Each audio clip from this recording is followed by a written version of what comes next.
at £2.50. Call 0903 686 3232. Calls cost £2.50 plus your network access charge. Or post your name and number to GB16 PO Box 8690 Derby DE1 9TT. UK only. Entrance must be 18 or over. Lines close at 4 p.m. on the 31st of October. Please check the closing time if listening or watching on demand. From the school run to the home run, watch a new show for all of Britain. So he can say whatever he wants. A straight talking show where all voices are heard. And, you know, when are we going to stop talking about smashing the gangs and actually do it? With the stories that matter from every part of our country. There's a bit of a crash landing there for your Chancellor. Bold, fearless and standing up for you. That's me, Martin Daubney, 3 p.m. till 6 p.m, weekdays, here only on GB News. The People's Channel, Britain's news channel. Westminster's full of talk, but out here, it's the real world. Am I allowed to talk then? No, that's it. This is where it matters, real people and real lives. That's what politics is all about. The fact has Trump made a good start?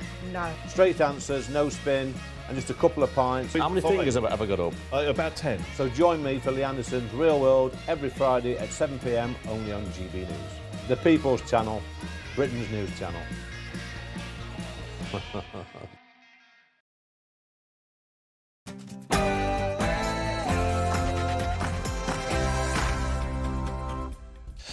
A very, very good evening to you and welcome to Farage. With me tonight, your host, Martin Daubney. Coming up on tonight's show, any second now, Donald Trump himself will be speaking live from the White House and is expected to make an major announcement about the swirling rumours regarding his health. Folks, this could be huge. Now, in other news, yet another rumble in the jungle returns tonight as MPs have signed a letter criticising Nigel Farage for highlighting the link between migration and sex crimes. And meanwhile, the government is sending tens of thousands of text messages to overseas students, threatening them with deportation if they outstay their visas. Will it have any impact?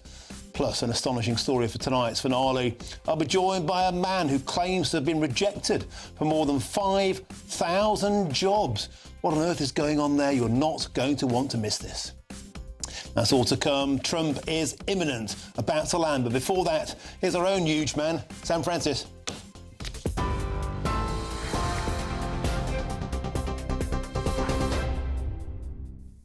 Martin, thank you, and a very good evening to you. Just after 7 o'clock, well, the top story tonight, the government has launched a direct messaging campaign warning foreign students that they face removal if they overstay their visas. Around 130,000 international students and their families will be contacted by text or email, telling them they must leave the UK if they have no right to remain. The Home Secretary, Yvette Cooper, says some are wrongly claiming asylum when nothing has changed in their home countries. A trend, she warns, is putting pressure on asylum accommodation here in the UK. But refugee charities say many claims are genuine and students may only feel safe to seek protection once they reach the UK. Also tonight, the government's borrowing costs have soared to their highest level since 1998, piling yet more pressure on the Chancellor ahead of her upcoming autumn budget. The interest rate on 30-year bonds hit 5.7% today, making it more expensive for Britain to service its debt. The pound also slipped more than 1% against the dollar. Rachel Reeves now faces what analysts call highly difficult choices to stick to her fiscal rules. Labour has, though, ruled out raising income tax, VAT or national insurance, fuelling speculation over property taxes to come or imminent frozen thresholds instead. Epping Council has been denied permission to appeal over asylum seekers being housed at the Bell Hotel. The Court of Appeal ruled against the council, which has vowed to keep fighting, saying the site breaches planning control and harms the local community. The hotel has been at the centre of protests since July, when an asylum seeker was charged with the alleged sexual assault of a 14-year-old girl there. The government is under fire for making almost no progress on its inquiry into grooming gangs. Home Office Minister Jess Phillips told MPs today the search for a chair is now in its final stages and the victims will help approve the appointment. She insisted the probe will leave no stone unturned and will examine officials accused of covering up abuse. But the Shadow Home Secretary Chris Philp said survivors feel left in the dark and accused ministers of being, quote, dragged, kicking and screaming every step of the way. Boris Johnson has said that the war in Ukraine could be over by the end of the year, but only if Donald Trump toughens sanctions on Moscow. The former Prime Minister told GB News that Putin's position is much weaker than people think, as Russia faces fuel shortages, rising inflation and failures on the battlefield. Mr Johnson also said he'd back British troops on the ground in Ukraine, but only in the context of a secure peace settlement. Remain absolutely heroic. After more than 3 years of war, they are still unbeaten. Putin still holds less than 20% of their country. He still can't capture those bits of the east, Pokrovsk, all that bit around there that everybody said he was going to get about a year ago. He's making glacial progress. And North Korea's Kim Jong-un has arrived in Beijing to join China's largest ever military parade. The rare trip will see him share the stage with Xi Jinping and Vladimir Putin and more than 20 other world leaders. Tomorrow's Victory Day event marks 80 years since Japan's surrender in World War II. Tens of thousands of troops will march through Tiananmen Square, showcasing China's newest tanks, aircraft and anti-drone systems. Western leaders are staying away, though, in protest over Russia's war in Ukraine. That's the news on GB News. Do stay with us for the very latest from the White House. Now, though, let's get back to Westminster.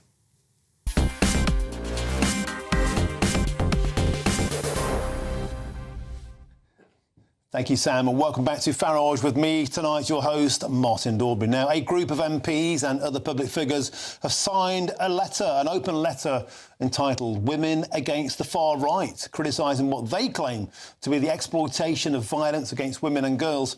The letter, which has been coordinated by Stand Up to Racism, that mob, has claimed there is no evidence that people seeking refuge are more likely to commit acts of sexual violence. Many are themselves survivors of violence, war and persecution.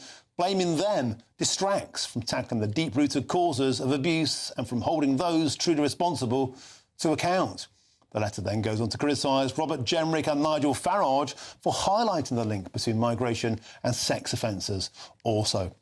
Well, let's have a debate. I'm joined in the studio now by the Research Director for the Centre for Migration Control, Rob Bates, as well as the political commentator, Fahima Mohammed, who both join me in the studio. Welcome to you both. Rob Bates, I'm going to start with you. This is an astonishing letter, I believe. It's been signed by two multimillionaire lovies, Paloma Faith, Charlotte Church, the voice of an angel, saying you're right wing for speaking out about sexual abuse committed by those from overseas. Zara Sultana, that's Jeremy Corbyn's number 2 in the Your Party. Diane Abbott, of course, and Baroness Chakrabarti, the ermine-clad former leader of Liberty. They say one thing, though, Rob, which I wanted to particularly pick up with you about. There is no evidence that people seeking refuge are more likely to commit acts of sexual violence in the UK. Rob Bates, you've made yourself something of an expert on this. Tell them why they're wrong. Well, it's not just me, of course. Of course, it was the Casey audit which released its findings a couple of months ago, which also found that asylum seekers were represented in those grooming gang cases. I think where this sort of letter is trying to take the conversation is actually in quite a dangerous place, where it's looking to actually mask a disproportionate issue that we have here when it comes to foreign nationals committing sex crimes, whether it's the fact that they're 3.5 times more likely to be convicted, to be arrested for a sexual offence, whether it's the fact that a quarter of sexual offences and rapes last year were foreign nationals, whether it's the fact that 40% of charges last year in London for sexual offences were foreign nationals as well. There is an increasing corpus of statistics which do show that foreign nationals are overrepresented in these statistics, and it's in particular when you look at a national level, there are some instances where nationalities are 20%, 22 times more likely to be represented in sex offence convictions. And we've seen a huge surge as well, of course, in recent years, 110% increase in sexual offence convictions for those nationalities most likely to be on the small boat. So there's a real problem here, and I think what this letter is attempting to do is actually stop a necessary conversation, because, of course, every conviction, every crime that is committed by a foreign national is directly downstream of a policy decision to let these people into the country. And if we can't have that conversation about what we need to do at our immigration policy, then we're really in a really dangerous place. Let's get one of those charts on screen now, Rob Bates, that you produce at the Centre for Migration Control. This is highlighting the fact that Afghan nationals 22 times more likely to commit sexual offences. And in fact, your own data, Rob Bates, found that there are 87 nationalities more likely to commit per capita sexual offences versus Brits. You can see right at the bottom there, that's the Brits. The data is the data. Data is colourblind. Fahima Mohammed, it should be used to highlight a grave concern. Why on earth are these prominent feminists telling ostensibly white working class women they're racist? Shut up, sit down. I don't think they're saying that. And even though you highlighted those statistics, when it comes to the Ministry of Justice, those statistics are aggregated, meaning they do not highlight Afghans, Romanians, Eritreans in that specific sort of nationality or ethnicity, right? So it is basically broader when it comes to sexual offences. So we need to look at the different companies and institutes that are actually providing that. Even the one that you've just said, we have to also handle that with caution. There are people out there that really think that if you're highlighting about, sexual offences is far right. That's absolutely incorrect. We're talking about the racism that comes from it. We have had, since Magna Carta in 1869, British justice is about, and it's meant to be about individuals, not the entire community. We've got the Equalities Act, which shows that you should not brand everyone and groups, but also just the actual individual. And we've got the British rule of law, that they are innocent until proven guilty. And these statistics right now are actually there to flame the fire of saying that these communities have no values, they don't have certain ways of being, when actually, if that was the case, then there should be absolutely no English white British people that are also committing these crimes.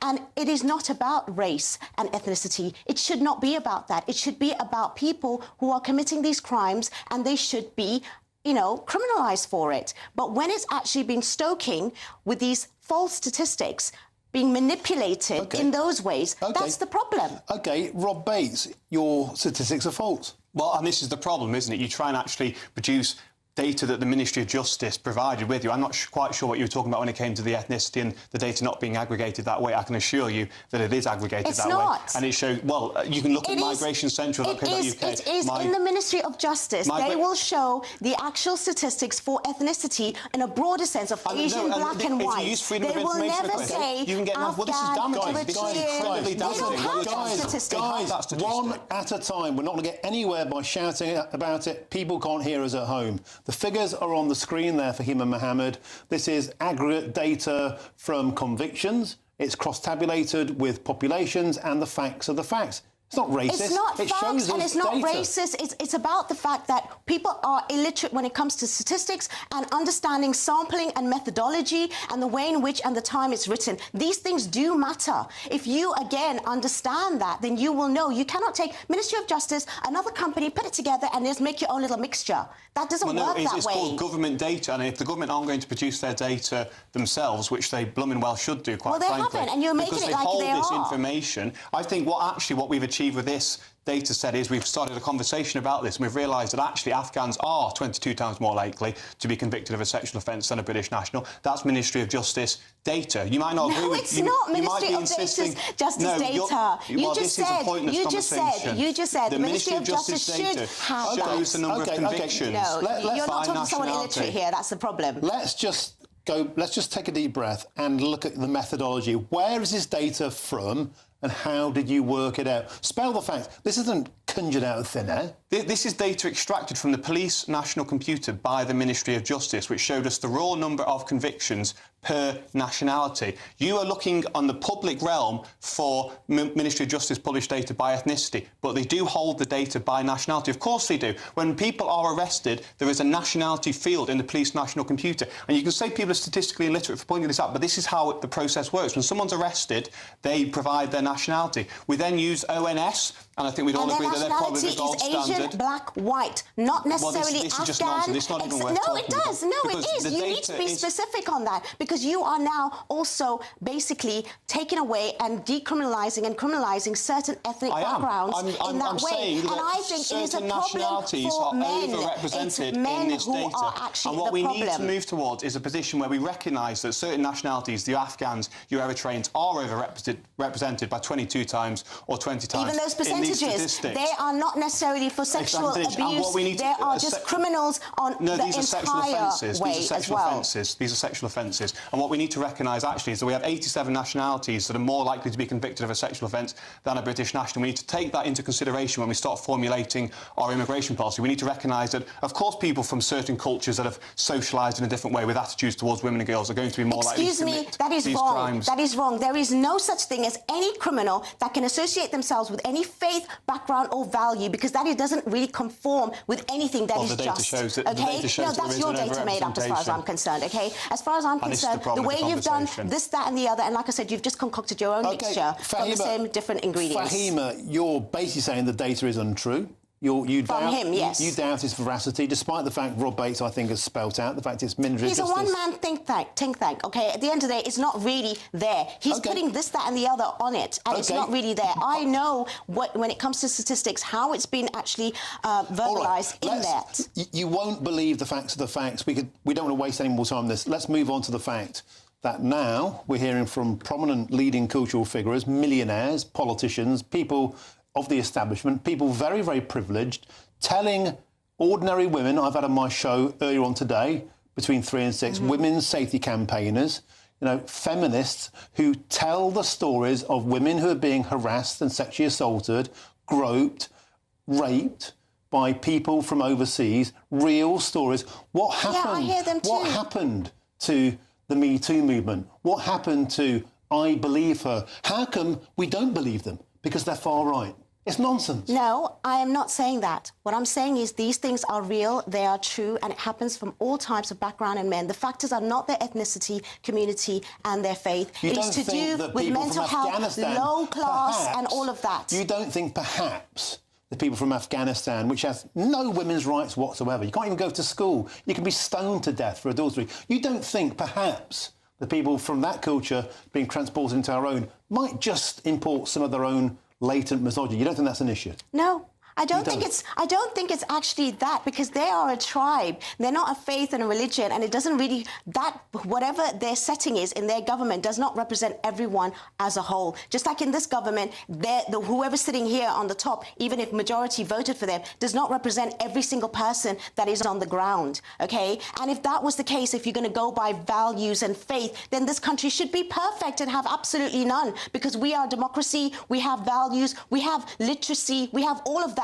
In a developed world, vetted men who have all of their statistics there. So then they still have a lot of people who are committing these crimes. So the factors is not ethnicity and background and values. Fahima, I like you a lot. I think you're smart, honestly.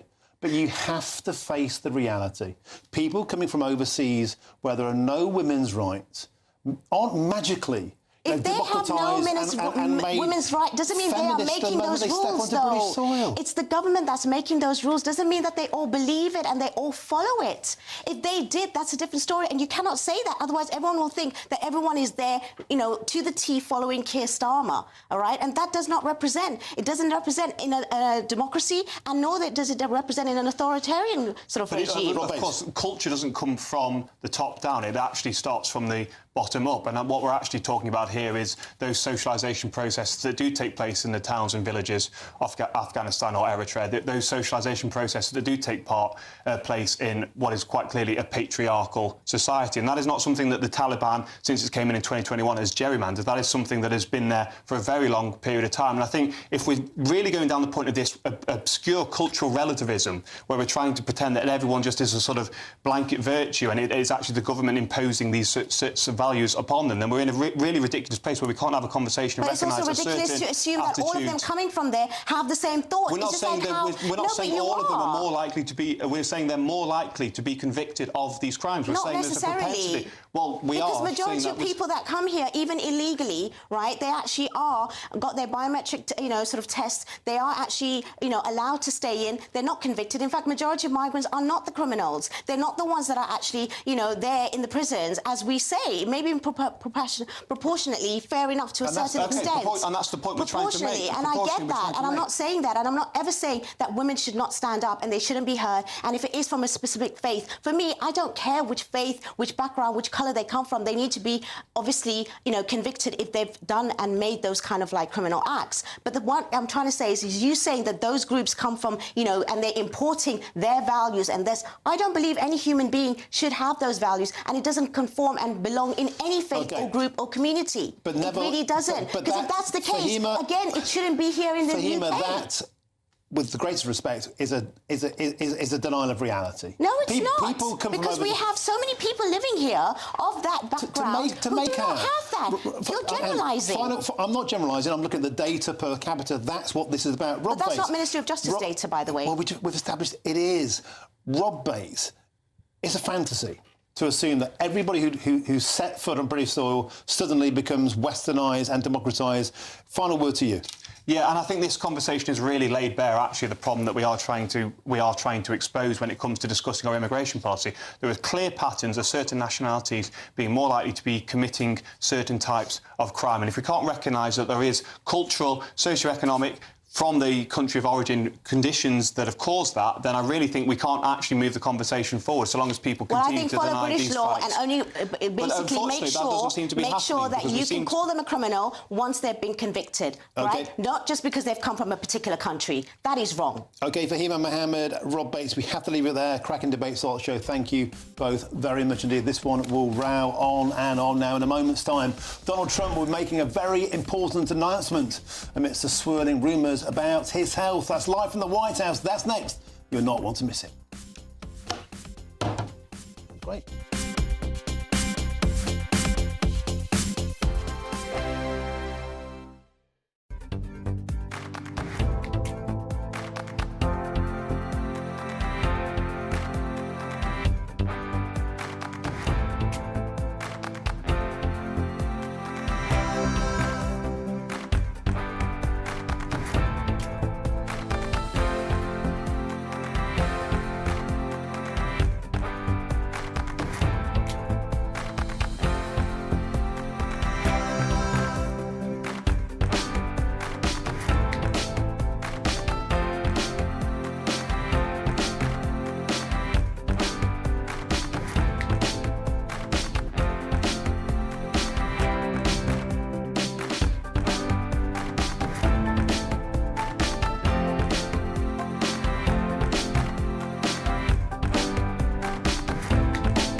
You want to know what's really going on in the corridors of power? Labour don't know what to do with you half the time, and that makes you quite lethal in the chamber. Get behind the headlines with Chopper's Political Podcast. Join me, Christopher Hope, as I sit down with the great and the good of British politics. We'll see where this ruling takes us. These are the stories shaping our nation. Chopper's Political Podcast, available now on all platforms. Listen in and stay ahead.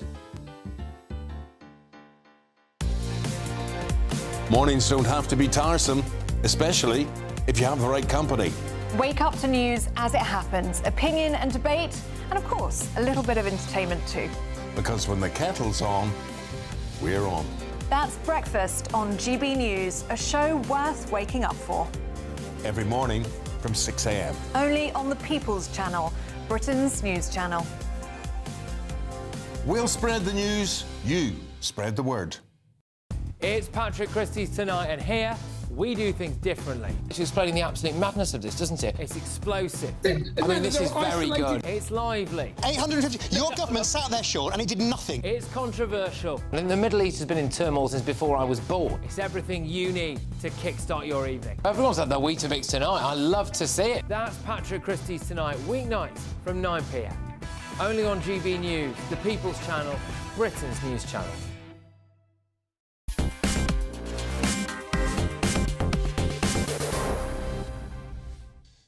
Welcome back to Farage. With me, your host, Martin Daubry. Now, we're expecting Donald Trump live from the Oval Office any moment now. But in the meantime, I'm joined by the DC Bureau Chief at the Daily Wire, Tim Rice, and also by the former State Department official in the Obama administration, Joel Rubin. Gentlemen, welcome to you both from this side of the pond. Great anticipation ahead of this surprise announcement. Tim Rice, we heard over the weekend that Donald Trump was dead. Presumably, he's very much alive and kicking. What can we expect tonight? Yeah, well, I think, as many people are saying, to quote Mark Twain, reports of the president's death have been greatly exaggerated. We saw him playing golf over the weekend. I think it's a testament to just how much of a public footprint this president has that, 4 days without a grand public appearance, people start thinking that maybe he's cashed it in.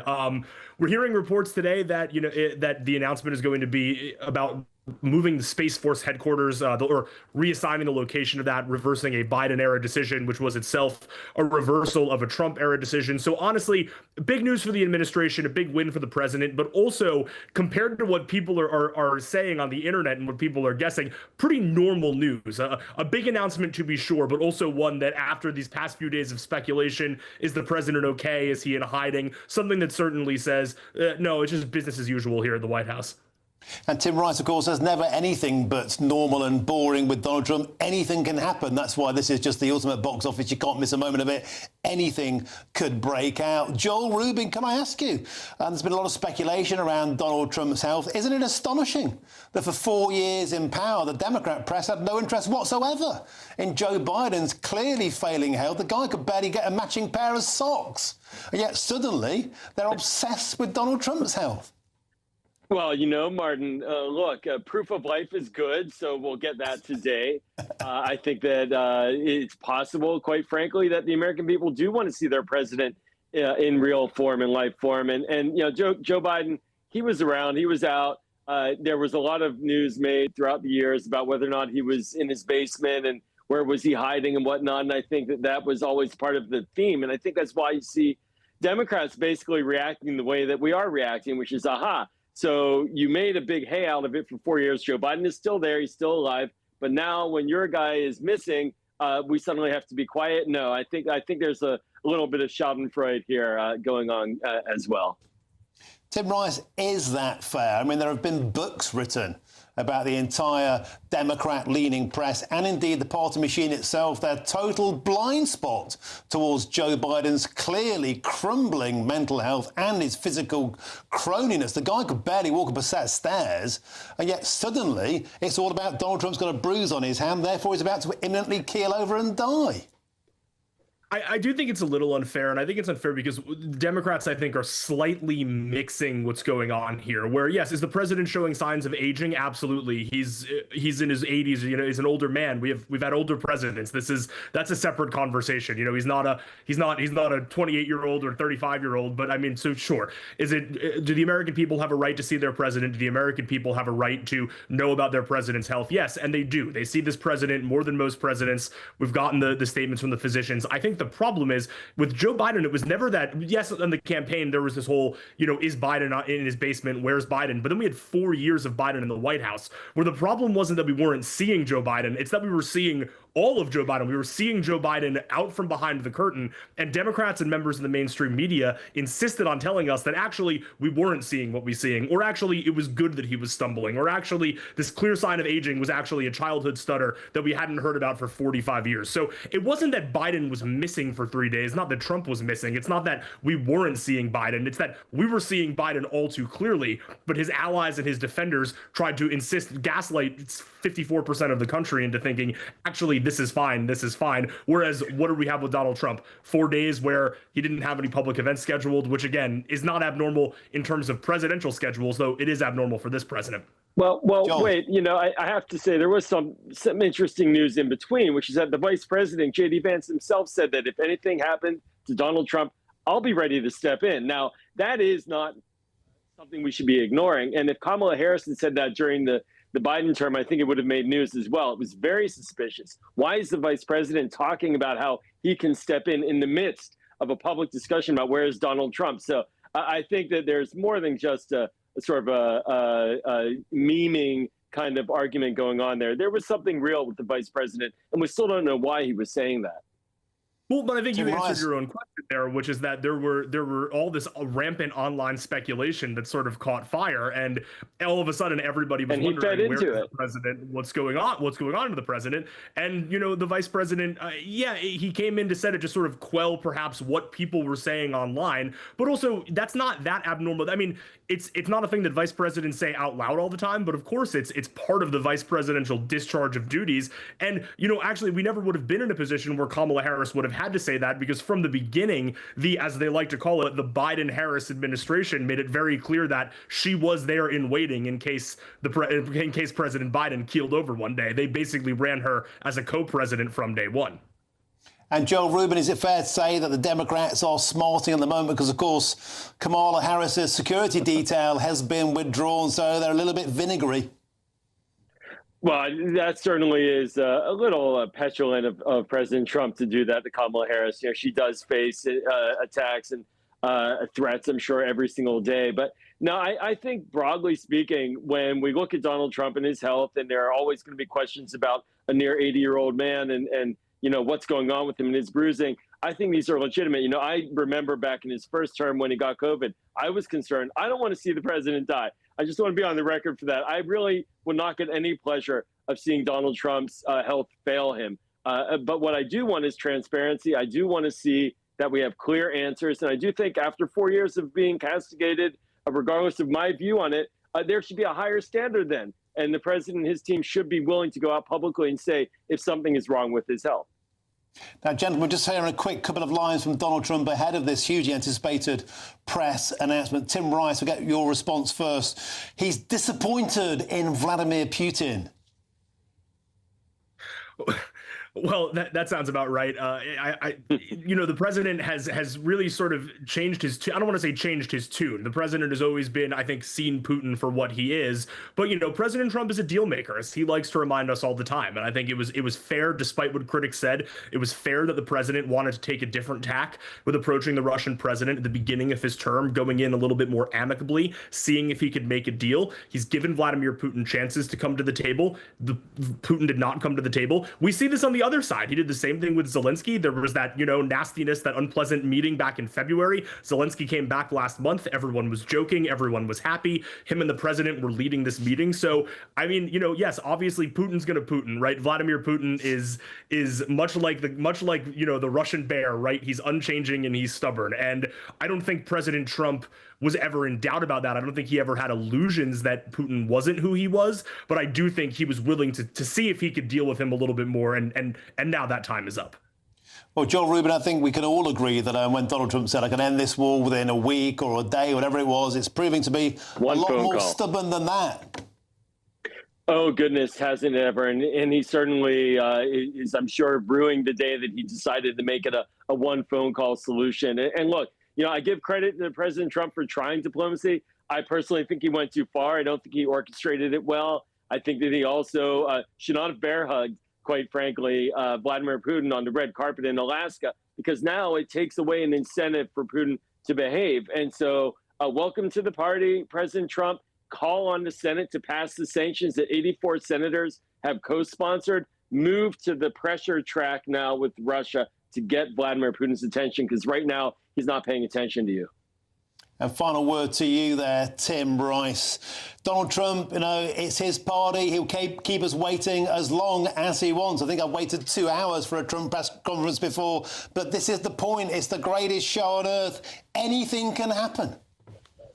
Anything can happen. That's absolutely right. You know, there was a lot of speculation over the past couple of days, as we said. I'll say this: when I heard that it was, when he said it was exciting news, or I believe Caroline Levitt said it's exciting news about the Defense Department, I personally was hoping, and he might still, as you said, I was hoping he was going to announce that he's finally renaming the Defense Department back to the War Department, which is what the Defense Department was called from the founding of this country until shortly after World War II.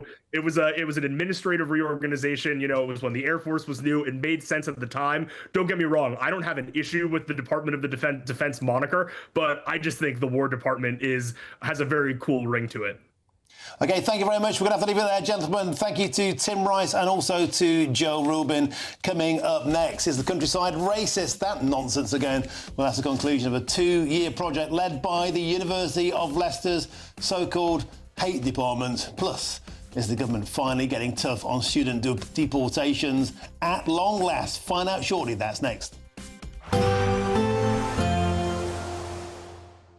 Can't wait to get in that sea. Lovely and warm. Just like the feeling of having great travel insurance. All Clear Travel Insurance sponsors GB News Travel Destinations Forecast. Plenty of September sunshine on offer around the Mediterranean at the moment. There are a few showers in Croatia. They'll clear away. And some wet and windy weather across the far north of Portugal and the northwest of Spain. But most of Spain, the Balearics, dry and sunny. Italy turning sunny as well after some heavy showers earlier in the week. Now, the showers across Croatia, they are clearing away, and much of the Greek islands also fine, dry and sunny. And that'll generally continue throughout this week. All Clear Travel Insurance sponsors GB News Travel Destinations Forecast. Good evening. I'm here with your GB News weather forecast from the Met Office. Now, as we go through the rest of today, overnight into tomorrow, there will be a drier spell for a short period of time before some wet and windy weather pushes in due to a weather system that's currently just to the southwest of us, but it is going to make its way northeastwards. Before that, most of today's showers will actually die out, leaving some dry weather for a time. Not totally dry, some showery bursts continuing over some southern parts of Scotland, but across central northern parts of Scotland, staying largely dry with some clear skies through much of the night. Elsewhere across England, Wales and Northern Ireland turning cloudy, wet and windy, and with that temperatures not dropping a huge amount here, most places holding up in the mid-teens. Across some parts of Scotland though, where we get those clear skies overnight, it could turn a bit fresh, be a bit of a fresh start to the day. Actually quite a bright picture first thing tomorrow morning. Elsewhere, a very different story. Lots of cloud, lots of rain for eastern and southern parts of Scotland. The rain could be quite heavy, quite persistent through the morning here. Plenty of outbreaks of rain across Northern Ireland and across much of England and Wales. Some heavy persistent rain affecting some southern counties on your way to work perhaps tomorrow morning. There will also be some strong winds around which could cause some issues, particularly towards coastal parts in the south. Now, as we go through the day, the heavy and at times persistent rain across parts of Scotland and northern England will continue. Elsewhere, we're going to see the more persistent rain clearing, but there will be heavy, perhaps even thundery showers following in behind. Some sunshine in between those showers, but always worth factoring in those strong winds, especially in the south. Now, as we go through Thursday, it looks like another showery day for many, perhaps a spell of more persistent showery rain feeding across parts of central into eastern England. Elsewhere, a scattering of showers. These will be hit and miss, so some drier, sunnier weather in between. Friday, however, actually looks like a largely dry day for many. Not totally dry, and that's the theme that we take in to at least the start of the weekend. Hi, I'm Michelle Dewberry, and my show is your opportunity to cut through all the noise and dive in headfirst to some robust debates. Ideas clash. Situation, no, isn't it? No, because the failure is you're deliberately avoiding my point. Nothing's held back. And if you think this is the end of it, wait for more. And we do not shy away from the difficult stuff. Sometimes I want to shake people and say, if only you understood. So join me on Dubes & Co. weeknights at 6 p.m, only on GB News, Britain's news channel. Westminster's full of talk, but out here, it's the real world. Am I allowed to talk now? No, that's it. This is where it matters, real people and real lives. That's what politics is all about. The fact is Trump made a good start, no. Straight answers, no spin, and just a couple of pints. How many fingers have I got up? About 10. So join me for Lee Anderson's Real World every Friday at 7 p.m, only on GB News. The People's Channel, Britain's news channel.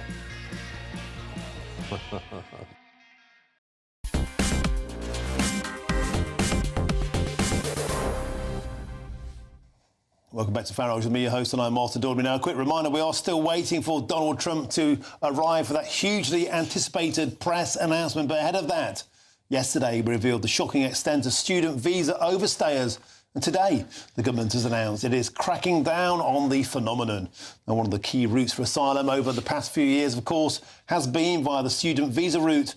But the government claims it has reduced asylum claims through this passage by 10% and has now revealed it is sending tens of thousands of text messages to students, threatening them with deportation if they overstay their welcome. Let's welcome back into the studio the Research Director at the Centre for Migration Control, Rob Bates. Rob, we have a huge problem with illegal immigration and an even bigger one with legal migration. The number one route are people claiming to be students, never going home. Some of them go to Mickey Mouse universities and barely complete any of their study at all.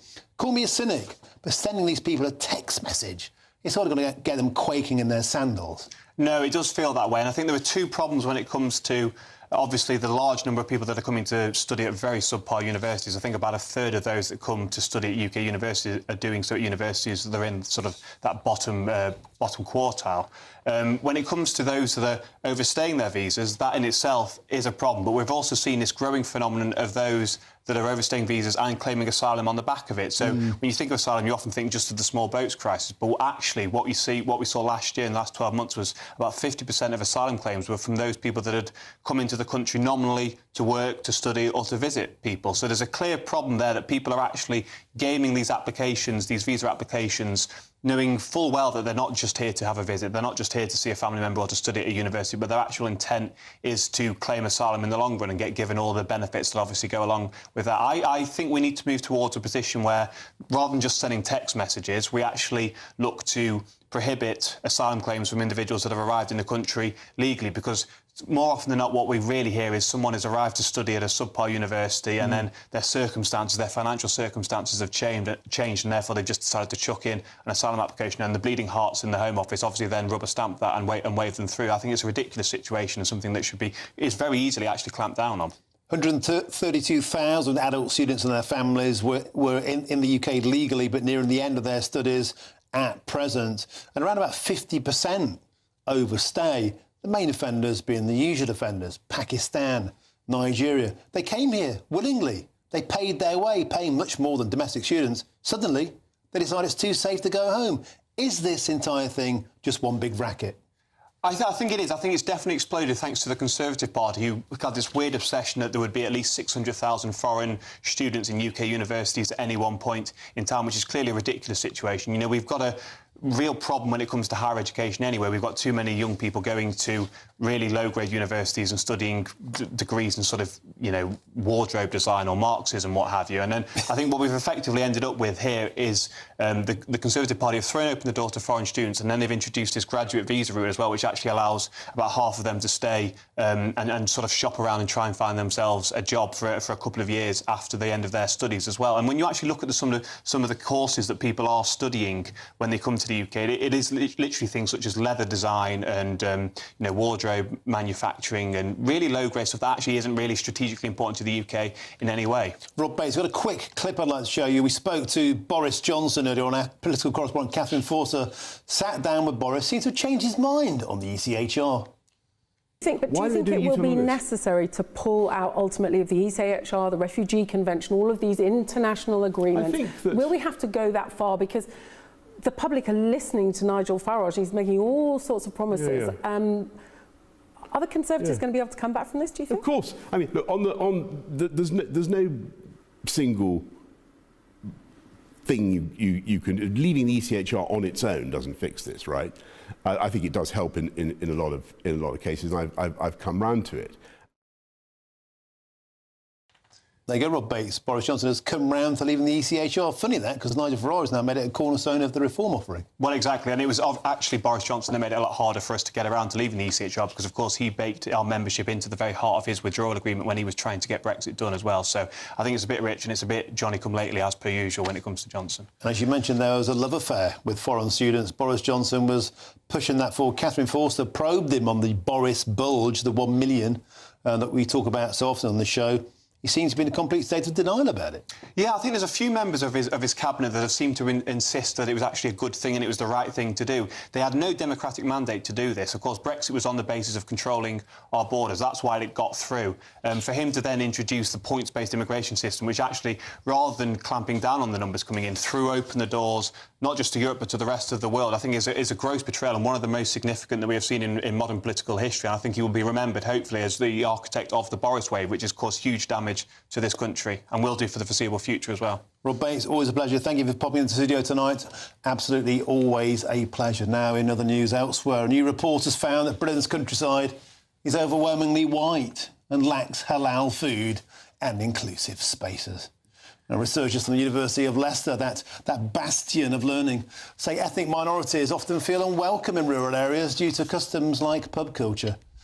They're now calling for inclusive facilities, including more halal and kosher food options in the countryside. Well, I'm joined now by Tim Bonner, the Chief Executive of the Countryside Alliance. Tim Bonner, always a pleasure. It's not the first time we've heard the countryside is racist, and I put it to you again, it's utterly absurd. It is absurd, and I've been dealing with this personally, with the Countryside Alliance for decades. It comes on a sort of cycle. And the really frustrating thing about this report is there's actually some very good evidence out there that the countryside is less racist than other areas of Britain. Yet these researchers have worked very hard to ignore that. You can look at the statistics, the government statistics on hate crime, on racist hate crime, and it's very clear that there is an inverse relationship between rurality and racism. Across the board, there are fewer incidents of racist crime in rural areas, in rural police forces, than there are in urban ones. And so I find it really frustrating, not least because you mentioned this idea that somehow because the countryside is white, it's racist. And what this report does, I think, is actually make it more challenging from people from ethnic communities who want to visit the countryside. And the countryside is white. There's no getting away for that. But for historic reasons, immigrants have tended to settle in towns and cities. And the countryside is open to everyone. It wants people to enjoy the countryside. It's one of the great aspects of our country. And what these people are doing, I think, which is really sad, on the basis of anecdote, is essentially creating more barriers to those people coming into rural areas. Tim Bonner, I find it utterly ludicrous that the answer to making the countryside more inclusive is to have more halal food. Who'd say, for example, let's make the Indian countryside more inclusive to white people by having more full English breakfasts in the middle of the Indian countryside is utterly ridiculous. But thank you once again, Tim Bonner, for helping us to try and make sense of this insanity. The Chief Executive of the Countryside Alliance. Always a pleasure. Now, in a moment's time, we're speaking to a man with a shocking story. He claims he's applied for over 5,000 jobs. He's been rejected by every single one of them. Find out why shortly.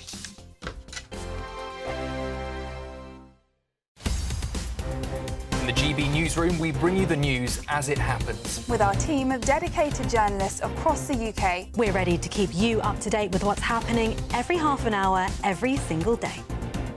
Bulletins here on GB News, the People's Channel, Britain's news channel. Mornings don't have to be tiresome, especially if you have the right company. Wake up to news as it happens, opinion and debate, and of course, a little bit of entertainment too. Because when the kettle's on, we're on. That's Breakfast on GB News, a show worth waking up for. Every morning from 6 a.m. Only on the People's Channel, Britain's news channel. We'll spread the news, you spread the word.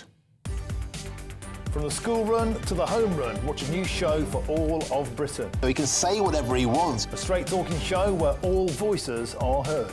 And, when are we going to stop talking about smashing the gangs and actually do it? With the stories that matter from every part of our country. There's a bit of a crash landing there for your Chancellor. Bold, fearless and standing up for you. That's me, Martin Daubney, 3 p.m. till 6 p.m, weekdays, here only on GB News. The People's Channel, Britain's news channel. Westminster's full of talk, but out here, it's the real world. Am I allowed to talk then? No, that's it. This is where it matters, real people and real lives. That's what politics is all about. In fact, has Trump made a good start? No. Straight answers, no spin, and just a couple of pints. How many fingers have I got up? About 10. So join me for Lee Anderson's Real World every Friday at 7 p.m. only on GB News. The People's Channel, Britain's news channel. You want to know what's really going on in the corridors of power? Labour don't know what to do with you half the time, and that makes you quite lethal in the chamber. Get behind the headlines with Chopper's Political Podcast. Join me, Christopher Hope, as I sit down with the great and the good of British politics. We'll see where this ruling takes us. These are the stories shaping our nation. Chopper's Political Podcast, available now on all platforms. Listen in and stay ahead. Miriam, you can't be serious. Scrapping the triple lock on state pensions? Madness. Andrew, we just can't carry on pretending. The numbers just don't add up. We've got to be honest with people. We've got to face the facts. That's what people want. Well, that's what you get on GB News and on Britain's Newsroom. Lively debates, lively conversation. Britain deserves a newsroom that puts the facts and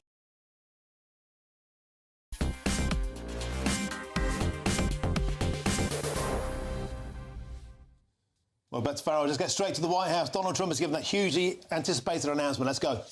I'm thrilled to report that the U.S. Space Command headquarters will move to the beautiful locale of a place called Huntsville, Alabama, forever to be known from this point forward as Rocket City. Okay, so Huntsville, Alabama. We love Alabama. I only won it by about 47 points. I don't think that influenced my decision, though, right? That didn't, right? But we had a lot of competition for this, and Alabama's getting it, Huntsville in particular. So congratulations, everybody. Katie, congratulations.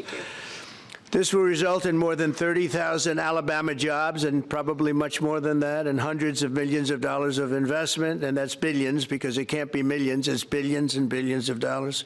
Most importantly, this decision will help America defend and dominate the high frontier, as they call it. I want to thank Secretary Pete Hegseth. He's doing a fantastic job. And Secretary of the Air Force Troy Mink. Troy, thank you very much. Great job you're doing, Troy. This is such a big deal. This is one that everybody wanted to know. What are you doing? I also want to thank Senators Katie Britt, and I want to give my condolences. Your grandmother, her grandmother just passed away. She was 100, right? 100, and she loved you, Mr. President. Well, and she was very proud of you. Thank you very much. Very, very proud of you. So thank you, Katie. Wonderful woman. She must have been. To produce you indirectly, I can tell you she had to be. Tommy Tuberville, who's a great coach. And I won't say anything about what happened with Alabama football this weekend. Let's leave that out. But you're not used to that, right? You're not used to that. But Tommy, Auburn won, that's right. They did. So you're happy. Tommy's been a great senator, as you know, and a fantastic guy all around. He was also a tremendous coach. House Armed Services Committee Chair Mike Rogers. Thank you, Mike. Where's Mike? Mike, thank you very much. Doing great, Mike. Representatives Barry Moore, all great friends, Robert Adderholt, Gary Palmer, and Dale Strong. Thank you all very much, fellas. Appreciate it. In my first term, I created a thing called Space Force, so important. You know, we were losing the race in space very badly to China and to Russia, and now we're far and away #1 in space, and reestablished Space Com with a mission to protect American space assets and detect any threat to our homeland. We initially selected Huntsville for the Spacecom headquarters, yet those plans were wrongfully obstructed by the Biden administration. And as you know, they moved them to a different locale. And today we're moving forward with what we want to do and the place that we want to have this. And this will be there for hopefully hundreds of years. That's where it's going to be. I will say I want to thank Colorado. The problem I have with Colorado, one of the big problems, they do mail-in voting. They went to all mail-in voting. So they have automatically crooked elections. And we can't have that. When a state is for mail-in voting, that means they want dishonest elections, because that's what that means. So that played a big factor also. In Huntsville, Spacecom will play a key role in building the Golden Dome, as you know. That's going to be a big thing. Everybody wants to be a participant in it. Missile Defense Shield, we're going to be having a Golden Dome that the likes of which nobody's ever seen before, the finest, the best. And by the way, Canada called. They want to be a part of it, and that'll be great. But Canada wants very much to be included in that, and then we're going to work something out with them, I hope. It will also ensure that our technological capabilities, of which we're way ahead of anybody else, there's nobody close, remain unmatched long into the future. So I'd like to ask Secretary Hegseth to say a few words. He was very much a part of it. And really, everybody behind me was. Every one of these people would call me and lobby me. I said, Katie, I don't want to talk to you anymore. I know what you want. She said, that's right, sir. That's what I want. And they got their way. So I just want to congratulate. These are really special people. They're politicians in many ways, but they're great patriots, I think even more so than politicians. So they fought very hard to get it, and it's an honor to give it to Huntsville. Pete, say a few words, please. Thank you, Mr. President. As usual, right place, right time, for the right reason. In your first administration, you established the Space Force at a time when we knew we had to be looking to that domain of space. You also reestablished SpaceCom to ensure that priority was put in place, and you, through the Air Force, independently identified that Huntsville, Alabama was the right place to put it. For other reasons, in the next administration under Biden, they decided to move it somewhere else. Well, during that time, the DoD Inspector General, the Government Affairs Office, they did their own assessments, and where did they say SpaceCom should go? Huntsville, Alabama. So what you're doing today, Mr. President, is restoring it to precisely where it should be based on what the Space Force, the Air Force, your leadership believes will give us strategic advantage in the future. That is Huntsville, Alabama. We are way ahead in space, but this will ensure we stay leaps and bounds ahead, because that's the most important domain. Whoever controls the skies will control the future of warfare. And Mr. President, today you're ensuring that happens. Thank you. Thank you very much. Katie, would you like to say something? Mr. President, we are grateful for your leadership on this and restoring Space Command to its rightful home in Huntsville, Alabama. This delegation has worked together, both chambers, both parties, to make sure that Huntsville was the place that Space Command called home. As was mentioned, obviously the Biden administration chose to make this political. What we want to do is put the safety and security of Americans first. We want to make sure that our warfighter is put first, and we want to make sure that America continues to lead. And today, Mr. President, you've allowed that to happen. Thank you. Thank you very much. Tommy, please. Yeah, thank you. Thank you, Mr. President. This is a great day for our country, not just for our state of Alabama. We need help in our military. We need to catch up. And as Secretary Hegseth said, we're not behind in space, but we know where we're at, and we need to expound on that. Now, this move will save the taxpayers $480 million. It's not going to cost more. It's going to cut $480 million. We have the plans intact. It'll be behind a secure wall in Huntsville, Alabama, at Redstone Arsenal. We have 40,000 people there. We have the FBI there. We have missile defense there. We have NASA, Blue Origin, and SpaceX. It is the perfect place for Space Command. I would tell you today, and again, I've spoke with the President for the last 3 or 4 years about this. If I thought it needed to go somewhere else because I understand the security of our country, I'd be for that. But the best place for Space Command is Huntsville, Alabama, because what we have and what it means to this country is going to be so important. So thank you, Mr. President, for this, and we look forward to building a huge Space Command and having the Donald J. Trump Space Command Center in Huntsville, Alabama.